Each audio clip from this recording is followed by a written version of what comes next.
Today, we'll be making corn dogs, but these aren't regular corn dogs. These are carnivore corn dogs. For this recipe, you'll need hot dogs, 2 large eggs, chicken flour, which I'll show you how to make if you don't have it, mozzarella cheese, and pork rinds. We're going to go ahead and get these pork rinds ready. So you want to snip each edge of this bag. This is so that you go ahead and release the air from here. We're going to go ahead and crush these up. And now when you're crushing these, you don't have to worry about fully crushing them, because we're going to use this NutriBullet to get them finished off. Now we're going to need 1.5 cup pork rinds. And when you're filling this cup up, don't worry about overfilling it. You actually want a heaping cup like this. Now let me save you a headache if you have a NutriBullet. You don't want to pour them in like this. You want to take your cup and actually pour them in just like this. This is a mess-free way to pour these in. Now we're going to go ahead and get that 1/2 cup, same method, and you'll notice right here, these are hard pork rinds. When you get pork rinds like this, you want to discard them. Don't use them in your flour. We're going to go ahead and get this lid on, get this closed up, and start crushing them down. We want these to be a fine, almost powder, like that. Once you've got it like a powder, you're going to go ahead and get this opened up. You're going to add your 1/2 cup mozzarella cheese. As you can see, I almost had to make a trip to the store to pick up more, but I ended up having just enough for this recipe. Now we're going to go ahead and give this a couple more bursts. And if you're wondering why, it just makes for a much smoother blend if you do the pork rinds, then do the cheese after. I'm going to go ahead and get this opened up. Once we got it open, we're going to add our 2 large eggs. Now the order of these eggs was also important because you want them on the bottom. The reason is because once we get this closed up and you see, I'll go to flip it, what's on the bottom. Now the eggs are on the bottom. If you put them on the top, you'd have a mess. Now go ahead and pulse or burst your blender until you reach a consistency somewhat like this. The consistency will be kind of like a sticky Play-Doh and will stick to the walls like this. Now we're going to get this placed into a mixing bowl and look at the thickness of this and watch what happens when I just shake it. It stays in until I really force it out. Now time for the chicken flour. We're using this as a drying agent, and if you don't have any of this, here's a recipe right here so that you can make it yourself. Now I ended up using a 1/4 cup in this recipe. That doesn't mean that's what you're going to use. We're basically just going to sprinkle and mix this. You want to use a folding method like this to mix this. So we'll go ahead and get this folded in. Once you've got that folded in, you want to go ahead and add more chicken flour. Now you're going to add it a little at a time, mixing this up. The goal here is just like the goal of flour in your dough, to reach a point in your mixing that you can actually handle this without it sticking to your hand. Now it's time for the parchment paper, and I like to use double-sided parchment paper.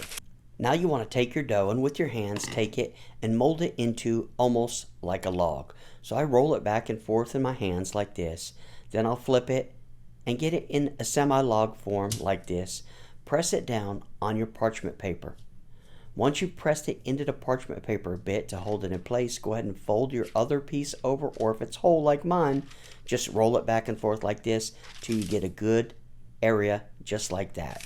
Once you've got that down and you know it's going to spread in the area you want, you can go ahead and press this down with your hands. Now it's time for the rolling pin. Now as you roll your dough out, try to keep it going in a direction that you want. Then I like to spin the paper and continue rolling it out. Once I've rolled it out to the thickness that I want, I no longer roll, but instead drag the rolling pin across the dough.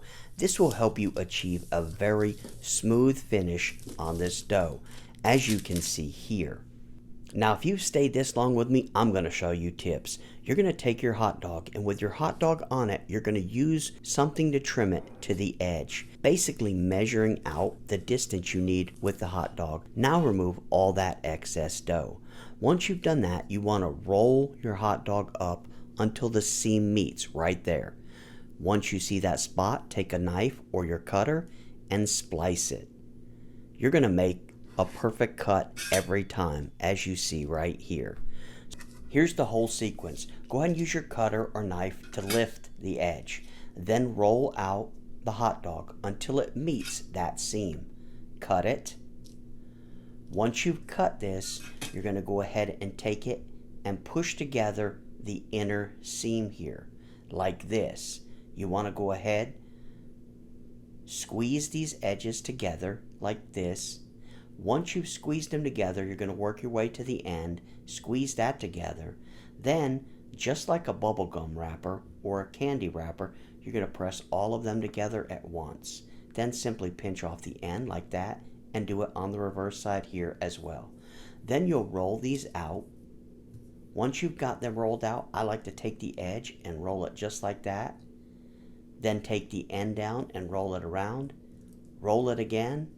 And here's your finished product. Look at that. It's almost perfect. Now it's time to get some sticks in these corn dogs. Now I'm using skewers here.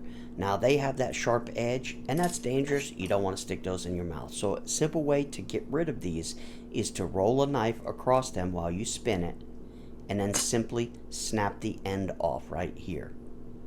Now when you do this, you want to make sure that that side is not the side. This is the side you want to put in a corn dog, not the one with splinters right here. So we'll go ahead and get these skewed up. Then we'll get our amazing corn dogs cooking. Now guys, I had to show you this. Look at these. They're perfect. All right, first method is going to be the air fryer. Now I originally placed parchment paper down, but I would definitely not recommend that. Just go ahead and place it on the tray. We'll get these in the air fryer, and next we're going to fry.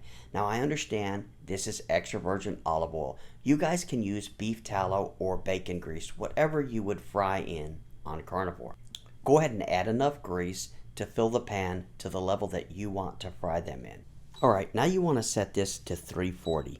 And you may notice a little bit later here that it's at 375, and that's only because this inductive hot plate is not calibrated very well. Now if you're frying in a small amount of oil like I am, you want to go ahead and do this next step. It's very important.